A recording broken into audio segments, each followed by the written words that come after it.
जय हिंद साथियों, आज है 1 जुलाई यानी कि एक नए महीने की शुरुआत आज से हो रही है। तो आइए आज के सभी चुनिंदा प्रश्नों पे हम चर्चा कर लेते हैं। देखिए, आज की वीडियो में जितने भी प्रश्न हैं ये सभी आपकी आगामी परीक्षाओं के लिए इंपॉर्टेंट है, तो शुरू से लास्ट तक वीडियो में बने रहिए और इस वीडियो को पूरा देखने के बाद आप इसकी पीडीएफ फाइल जो है हमारे टेलीग्राम चैनल से और इस वीडियो के डिस्क्रिप्शन बॉक्स से डाउनलोड कर सकते हैं। और देखिए साथ ही आप लोगों की रिक्वेस्ट में मैंने अर्धवार्षिकांक 2022 का पीडीएफ जो है इसको तैयार कर दिया है। इसमें आपको जनवरी से लगाए जून तक के सभी महत्वपूर्ण करंट अफेयर मिलेंगे। टोटल 1800 करंट अफेयर का कलेक्शन है इस पीडीएफ में। और अगर आप इस पीडीएफ को पढ़ लेते हैं तो मान के चलिए कि अब जितनी भी परीक्षाएं जुलाई, अगस्त, सितंबर, अक्टूबर में लगी हैं तो वो उन सभी को जो है ये कवर कर देगा, क्योंकि जनवरी से लगाए जून तक यानी टोटल 6 महीने के सभी करंट अफेयर इसमें संग्रहित हैं। तो देर मत कीजिए, अभी इसको तुरंत डाउनलोड कीजिए, डिस्क्रिप्शन बॉक्स में लिंक दी गई है और आने वाली परीक्षा में सफलता हासिल कीजिए। मेरी तरफ से बहुत बहुत शुभकामनाएं आप सभी को आने वाली परीक्षाओं के लिए। देखिए, आज का हमारा पहला प्रश्न है कि अंतर्राष्ट्रीय संसदीय दिवस यानी कि इंटरनेशनल डे ऑफ पार्लियामेंटरिज्म जो है ये कब मनाया जाता है। तो देखिए, अंतर्राष्ट्रीय संसदीय दिवस को हम 30 जून को मनाते हैं और 2022 के लिए इसका विषय है सार्वजनिक भागीदारी यानी कि पब्लिक इंगेजमेंट। देखिए, जो अंतर्राष्ट्रीय संसदीय दिवस है इस दिवस की स्थापना 2018 में संयुक्त राष्ट्र महासभा प्रस्ताव के माध्यम से की गई थी, इसको याद रखिएगा। और अगला है कि अंतर्राष्ट्रीय क्षुद्र ग्रह दिवस, इसको अंग्रेजी में इंटरनेशनल एस्टेरॉयड डे कहते हैं, ये कब मनाया जाता है। तो देखिए, अंतर्राष्ट्रीय क्षुद्र ग्रह दिवस को 30 जून को हम मनाते हैं और 2022 के लिए इसका विषय है स्मॉल इज ब्यूटीफुल। और आपको बता दूं, जो अंतर्राष्ट्रीय क्षुद्र ग्रह दिवस है ये 30 जून 1908 को हुई साइबेरियन तुंगुस्का घटना की वर्षगांठ पर आयोजित किया जाता है हर साल। और देखिए, अंतर्राष्ट्रीय क्षुद्र दिवस मनाने का जो संकल्प है ये 2016 में संयुक्त राष्ट्र में प्रस्तुत किया गया था, तो इसको नोट कर लीजिएगा। और अगला है कि महाराष्ट्र के औरंगाबाद जिले का नाम बदलकर क्या कर दिया गया है। देखिए, महाराष्ट्र से आज टोटल 3 प्रश्न मिलेंगे और तीनों के तीनों आपको पेपर में छपे मिलेंगे। तो पहला प्रश्न है कि महाराष्ट्र का जो औरंगाबाद जिला है इसका नया नाम क्या हो गया है। तो देखिए, महाराष्ट्र के औरंगाबाद जिले को अब संभाजी नगर के नाम से जाना जाएगा। देखिए, अभी हाल ही में उद्धव ठाकरे की सरकार गिरने वाली थी, जब ये न्यूज आई इनके पास कि अब तो हम जाने वाले हैं, तो आओ जाते जाते कुछ चेंजेस कर देते हैं। तो औरंगाबाद का नाम बदलने की मांग उद्धव ठाकरे की राजनीतिक पार्टी लंबे समय से कर रही थी और महाराष्ट्र सरकार पर आए संकट के बीच औरंगाबाद का नाम बदलने की सूझ आ गई है और इसीलिए नाम बदल दिया गया है। देखिए, संभाजी कौन थे जिनके नाम पर औरंगाबाद अब संभाजी के नाम नगर के नाम से जाना जाएगा। देखिए, संभाजी मराठा राजा छत्रपति शिवाजी के सबसे बड़े पुत्र थे, जिनके नाम पर जो उद्धव ठाकरे की पार्टी है शिवसेना, इसका नाम शिवसेना रखा गया है। याद रखिएगा, छत्रपति शिवाजी के जो सबसे बड़े पुत्र थे संभाजी, इन्हीं के नाम पर जो है अब औरंगाबाद जो है संभाजी नगर के नाम से जाना जाएगा। देखिए, औरंगाबाद को इसका नाम यानी कि औरंगाबाद नाम जो है ये 17वीं शताब्दी में मिला, जब मुगल सम्राट औरंगजेब इस क्षेत्र का गवर्नर था। और देखिए, आपको बता दूं इसका नाम संभाजी के नाम पर रखने की लंबे समय से शिवसेना की मांग चली थी, तो उद्धव ठाकरे ने जाते जाते ये काम कर दिया।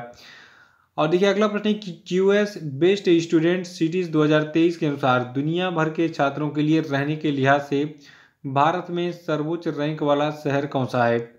तो देखिए, जो मुंबई शहर है ये छात्रों के लिए रहने के लिए सबसे बेस्ट शहर है और इसको मतलब ये ऐसा इकलौता भारतीय शहर है जिसको सबसे बेस्ट रैंकिंग मिली है क्यूएस बेस्ट स्टूडेंट सिटीज 2023 में।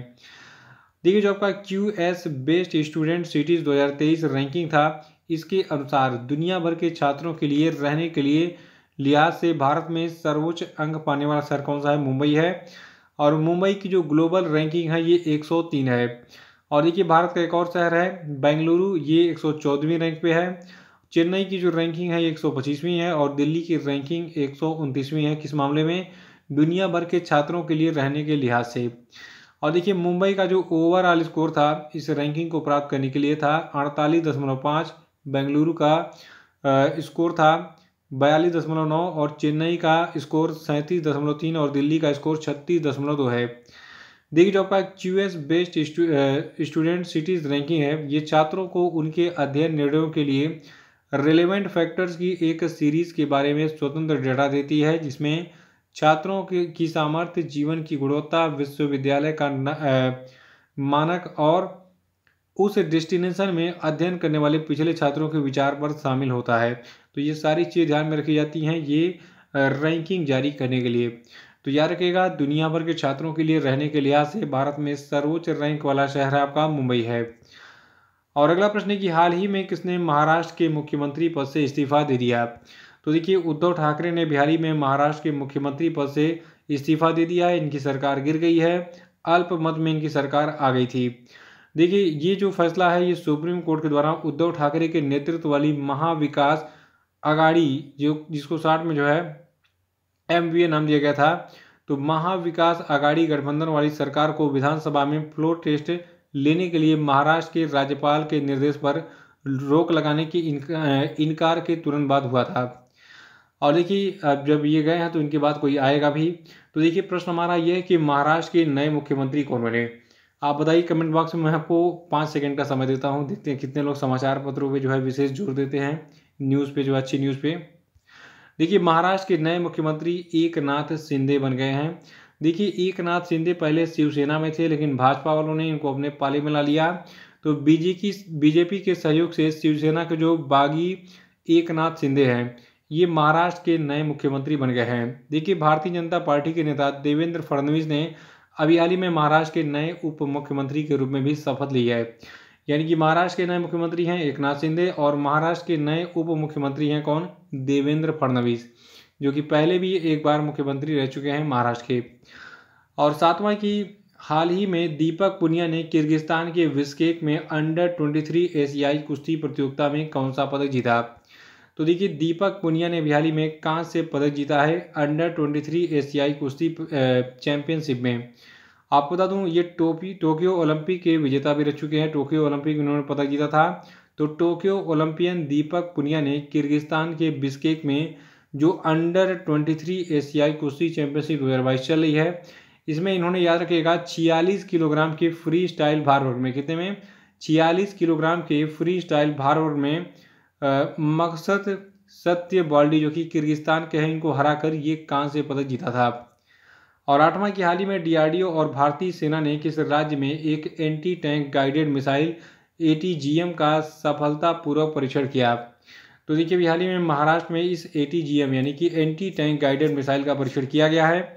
और भारत का जो रक्षा मंत्रालय ने बताया कि DRDO और भारतीय सेना ने महाराष्ट्र में एक प्लेस है अहमदनगर, तो महाराष्ट्र के अहमदनगर में KK रेंज में स्वदेश निर्मित टैंक रोधी निर्देशित मिसाइल यानी कि एंटी टैंक गाइडेड मिसाइल का सफल परीक्षण किया था। देखिए, जो आपका AGTM है यानी कि एंटी टैंक गाइडेड मिसाइल है, इसको मल्टी प्लेटफॉर्म लॉन्च क्षमता के साथ विकसित किया गया है।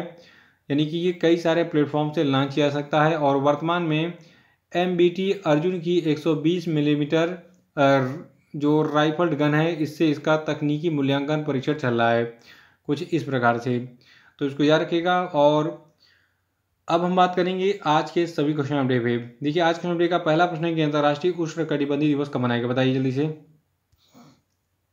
आज मैंने प्रश्नों की संख्या कम रखी है क्योंकि महीने का पहला दिन है। मैं सोच रहा हूँ थोड़ा सा मजे लेकर जो है और अच्छे प्रश्नों के साथ इस महीने की शुरुआत की जाए। तो कल मैं प्रश्नों की संख्या ज़्यादा रखूँगा, आज मैंने केवल 8 रखा है इसलिए। अगला प्रश्न है कि जियो इन्फोकॉम के नए अध्यक्ष कौन बने, बताइए। और तीसरा कि राष्ट्रीय सांख्यिकी दिवस कब मनाते हैं हम, बताइए आंसर। नहीं पता है तो कल का वीडियो देख के इसको रिवाइज जरूर कर लीजिएगा। और चौथा प्रश्न है कि हाल ही में किस राज्य सरकार ने राष्ट्रीय MSME पुरस्कार 2022 में पहला स्थान हासिल किया, बताइए। और पांचवा प्रश्न है कि राष्ट्रीय बीमा जागरूकता दिवस कब मनाया गया, आंसर बताइए। और अब हम बात करेंगे कल के पूछे गए सभी क्वेश्चन अपडेट के सही उत्तरों की। का पहला प्रश्न था कि मिस इंडिया वर्ल्ड वाइड 2022 का खिताब किसने जीता है, तो देखिए इसको खुशी पटेल ने जीता है। और दूसरा था कि हाल ही में चर्चा में रहा कामाख्या मंदिर किस राज्य में है, तो देखिए कामाख्या मंदिर जो है असम में है। और इससे जुड़ी न्यूज़ को मैंने परसों बताया था, परसों का वीडियो देख के रिवाइज कर सकते हैं आप। तीसरा था कि हाल ही में किस देश ने अंतरिक्ष में ठोस ईंधन वाला रॉकेट जिसका नाम है जुलजना, इसको लॉन्च किया, तो देखिए इसको लॉन्च किया है ईरान ने। और चौथा था कि झारखंड और आंध्र प्रदेश के बाद कौन सा राज्य यूरेनियम खनन में प्रवेश करने वाला तीसरा राज्य बन गया है, तो देखिए झारखंड और आंध्र प्रदेश के बाद अब राजस्थान में यूरेनियम का खनन जो है होने वाला है, ठीक है। और ये ऐसा तीसरा राज्य बन गया जो यूरेनियम का खनन करने जा रहा है। और इसके बारे में कुछ विशेष पॉइंट्स जो मैंने परसों बताए थे, परसों का वीडियो देखिए, उसको रिवाइज करा लिएगा। देखिए, पांचवा था कि हाल ही में confederation of international cricketers association की पहली महिला अध्यक्ष बनी है। तो देखिए, इनका नाम है लिसा स्टालेकर। तो इसी के साथ ये वीडियो समाप्त होता है। और जो मैंने बताया था कि जो 6 मंथ वाला अर्धवार्षिकांक है, इसकी PDF को आप जरूर डाउनलोड कर लीजिएगा। डिस्क्रिप्शन बॉक्स में इसकी लिंक दी गई है। तो इसी के साथ जय हिंद, जय भारत।